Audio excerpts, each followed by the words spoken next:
চট্টগ্রাম নাজিরহাট খাগড়াছড়ি মহাসড়কত মেদি দীর্ঘ ৫ ঘণ্টা যান চলাচল বন্ধ আছিল। জুনের ২৭ তারিখ বৃহস্পতিবার দুইজে ১২ তারিখ কেতুন বিএল ৫টা পর্যন্ত দীর্ঘ ৫ ঘণ্টা ধরে যান চলাচল বন্ধ করে দেয় স্থানীয় জনতা।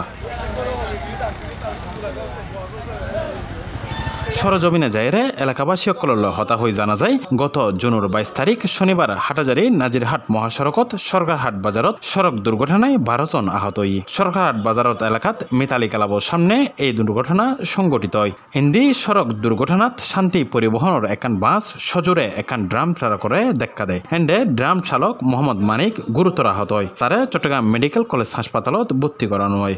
পরে আইসিইউ থাকাকালীন আজিয়ে তার মৃত্যু হয়। কোম্পানির নাম মনে হয় জিয়া হবে। আমি ওনার সাথে যোগাযোগ করেছিলাম।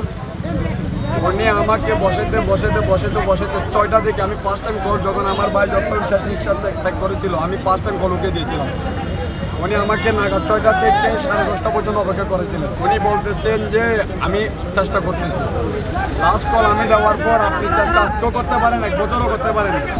এখন উনি এখানে আসে নাই, আমার ভাইয়ের সাথে আমার ভাইকে দেখতেও আসে নাই। একজন মানুষের মাধ্যমে কিছু টাকা পাঠাইছিল, যেটা মনে হচ্ছে বাড়া হয় নাই।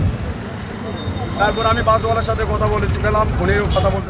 দীর্ঘ ৫ দিন মোহাম্মদ মানিক অসুস্থ অনর ফরতুন মেডিকেল আসিল। এখন পর্যন্ত মালিক পক্ষ হন যোগাযোগ কিংবা আর্থিক সহায়তা ন করে। মারা যাওয়ার পর ক্ষুব্ধ হয়ে যায় এলাকাবাসী ও সাধারণ মানুষ। পরে দীর্ঘ সময় মহাসড়ক অবরোধ করে দেয়। বাস মালিক নিহত মানিকুর পরিবার লয় মীমাংসা করলে পরে যান চলাচল স্বাভাবিক হয়। এই যে একটা নির্মম ঘটনা, এই মালিক পক্ষ তারা যায় সাইতো না যায়, তারা কোনো চিকিৎসা খরচ না দেয়, এই কিন্তু একটা অমানবিক একটা কার্যক্রম। তারা একমাত্র উদ্দেশ্য হল মালিক পক্ষ আইরে হতা হোক।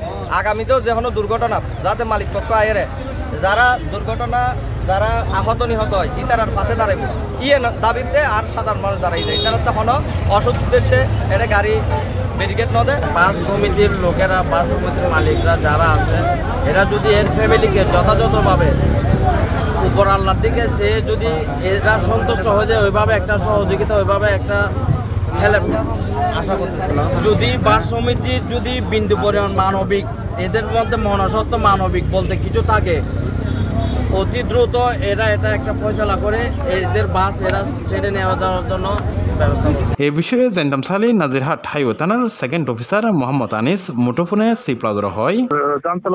আমরা সবাই চলে আসছি, চেয়ারম্যানরা আইসা মালিক সমিতি আইসা স্বাভাবিক করে দিচ্ছে। Shoaibur Rahman, C plus TV, Chittagong.